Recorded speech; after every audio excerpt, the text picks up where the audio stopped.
Some big moves for Penn State football, and I'm never going to stop using that horrible joke when Penn State gets big interior offensive, defensive lineman, whatever.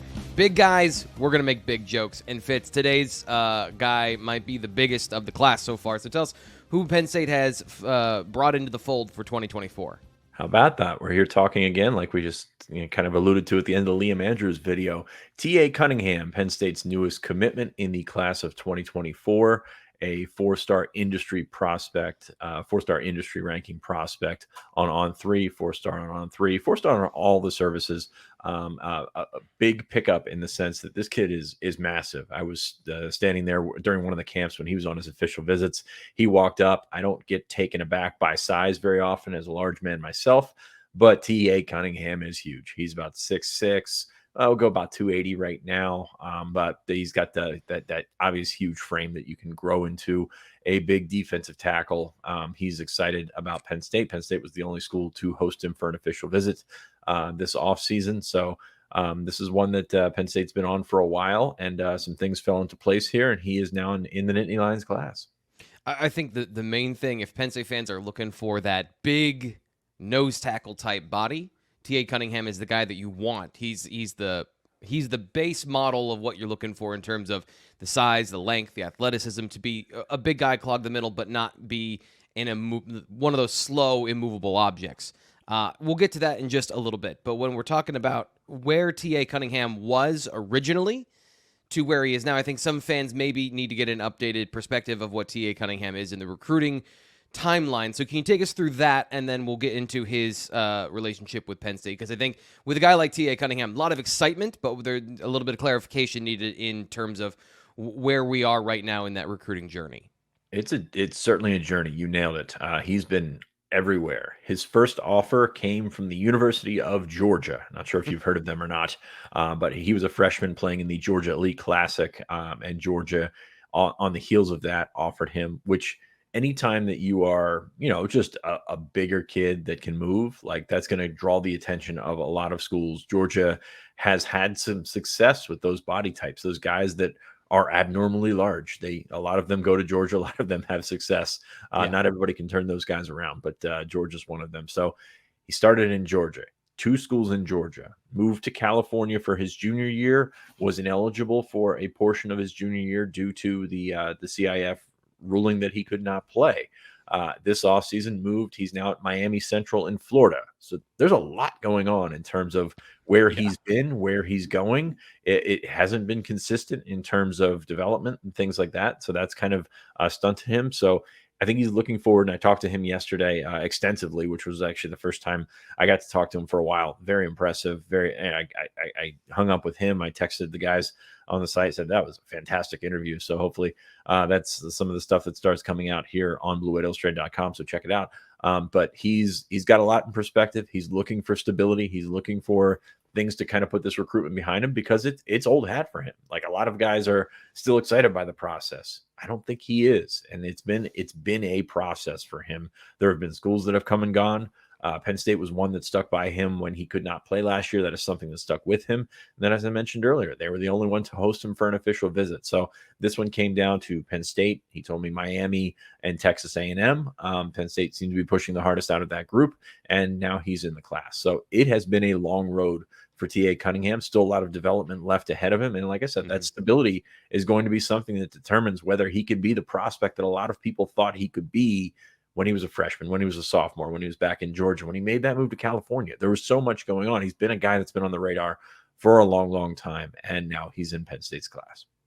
So with all of that movement and all of that turmoil in his young life so far, the stability of the relationship, and one of the things that I think the Penn State coaching staff preaches and provides to a lot of recruits is that consistency of everything you just described. So that, again, that process paying off for the Nittany Lions. From a recruiting perspective, Deion Barnes is on a roll here. We talked about Liam Andrews on Friday. Here we are with T.A. Cunningham. Already have DeAndre Cook and Xavier Gilliam. So with the defensive tackle class, not by the numbers, but are you surprised by the ability of this class, this staff, to get these guys across the line, with Cunningham being at one point a national prospect. Liam Andrews being maybe a special case, but also a guy that was a national prospect. And Deion Barnes seems to be doing amazing work in his first year. Can you take us into what you know about the situation and how Penn State has been able to turn things around at defensive tackle? It's been pretty remarkable. I mean, Deion's more personable than John. I like John a lot, and I'm just going to say that every time. But Deion, more personable, more relatable. He's been through it. He's not far removed from it, and I think that comes into play with a lot of guys.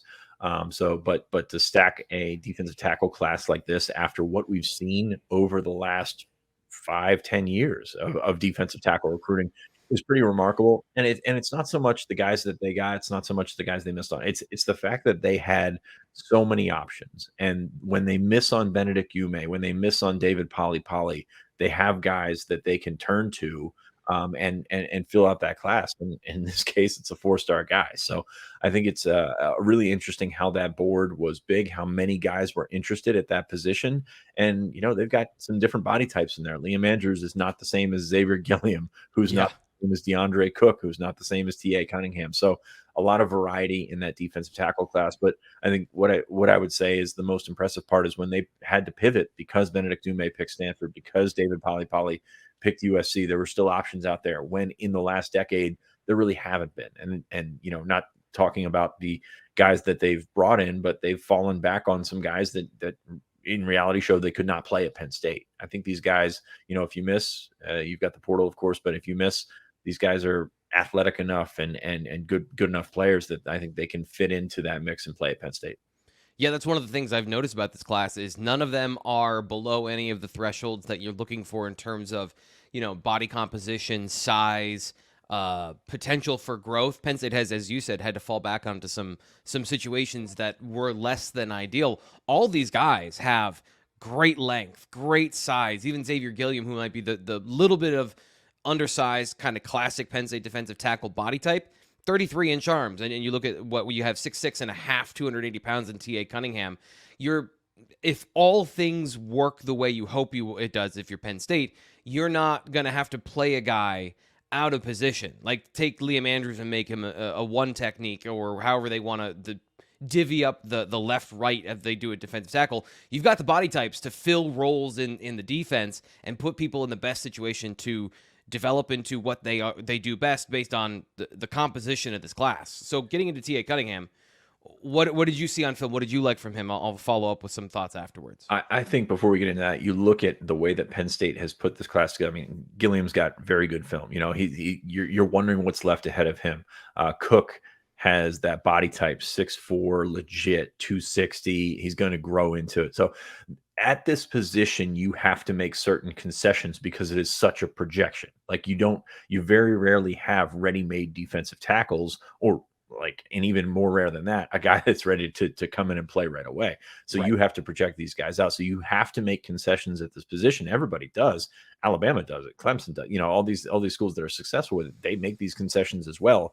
But you got to figure out if that lump of clay is what you're looking for and how you can project that 2 or 3 years down the line. So I think they've done a better job with that in terms of yes, there are shortcomings. We can pick apart some guys' film, some guys' size, some all that stuff. But I think on the whole, it's a better, more well-rounded defensive tackle class, which is not something you're always going to get, and not something Penn State has gotten, I guess in recent memory. So going from there, Cunningham, I mean, he's a big body. Like it's very inconsistent on film because of the way that he hasn't been able to physically play. Like he hasn't been out there. There's been some injuries. There's been the suspension or the whatever you want to call it out in California. So his film when he started showed the promise of a highly ranked defensive tackle, a guy that can move, was big, etc.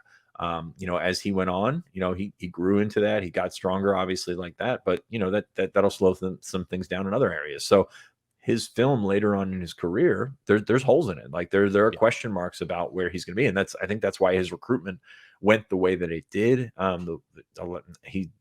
Probably 50 offers, but not a ton of schools pushing by the end.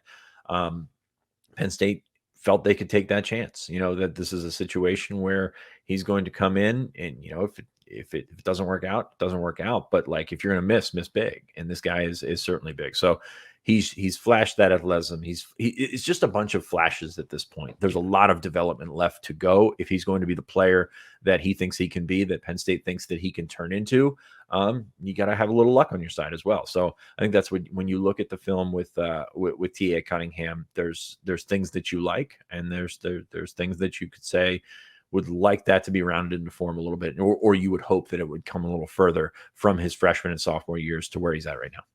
Yeah, I think that you hit the nail on the head there, because you look at what he does on film, and sometimes when you're watching the full thing, he is a professional shover of people, not necessarily playing football. But the first step, the size, the strength, the length, everything you want from a complete one technique defensive tackle that has the ability to move and maybe between the tackles. Not a guy that's going to chase people down in the flat, but somebody that is going to give high effort. Love the way he plays on film from an effort standpoint. So when you add in the context of where he's been in his journey and the lack of consistency in coaching and all of those things, it makes sense what you see on film of a guy who maybe isn't diagnosing, who is not playing on his toes. And I don't mean that literally, playing ahead of the play, anticipating what's coming, using proper technique from the position, using proper pad level, all those things. As you mentioned, he flashes doing it right, but there aren't any consistent examples of him, I think, understanding and being aware of what's coming at him. And that's half of football. But Deion Barnes is a great coach. Having gotten to be around him a little bit during the camp season, watching him instruct during these camp days, he is a very direct and I think effective communicator, and obviously an excellent positional coach in terms of what he can teach people. So it's a great pairing. You got a guy that has a lot of potential, and like I said, I think that the body types you mentioned, they can play guys where they are best and not maybe where they have to play a guy because he can fit that bill for what the defense needs. But overall, this is all going to shake out into how they develop and how these players, who hits, who doesn't. But Penn State getting a great opportunity to get an excellent defensive lineman with T.A. Cunningham. But it's going to be a project. Maybe not a guy that's going to be ready in year one, even if he has the size. So looking forward with this class. I know we kind of picked over all of these things. What's left for the Nittany Lions now that they got 4 defensive tackles? Where are we looking for the next opportunity? Is this done for the summer? I wouldn't say it's done for the summer. Okay. You're still looking on the defensive end position. Jalen Harvey is a guy that you look to. Obviously, it's been a roller coaster with him. Still looking at wide receivers, still looking at a potential outside linebacker, which I think that's probably something that would develop later in the class. Offensive line, you're always looking at offensive linemen. So there's still spots out there for them. I think it's a reshuffle, man. I think it's you see what's out there. Most of these guys are going to be off the board, and then all of a sudden you're going to figure out what's happening with other schools, with other coaches on the hot seat, things like that. Try and strike, try and make your move there, and see what you can do. You've had a lot of irons in the fire, and don't get me wrong, a lot have come out in June and July. But you've got relationships that you can sort of reignite in the season. And if you play well, that's going to draw attention. That's going to draw, people saying, oh, I want to get to the whiteout. I want to get to the Michigan game and things like that. So you've got some cards up your sleeve in terms of when you can host these guys. You've got official visits left to use. So there's not a ton of tangible names right now, but I think there will be guys that pop up later in the radar that are quality players. 3 players in the top 100 in the industry ranking for Penn State football's class of 2024, and then 5 in the top 200. A strong class with the opportunity to get better with a good season, as Sean Fitz just said. Fitz, thanks so much for your time today. We'll be getting to more coverage coming up on Monday. The Penn State football show coming up on Monday. Recruiting coming up on Wednesday. We're going to do a little flipperoo there just as a programming note for the YouTube channel. But until then, I'm Thomas Frank Carr. He's Sean Fitz. Subscribe wherever you get your podcasts. And, of course, wherever here on YouTube for Penn State football breaking news. We'll talk to you next time.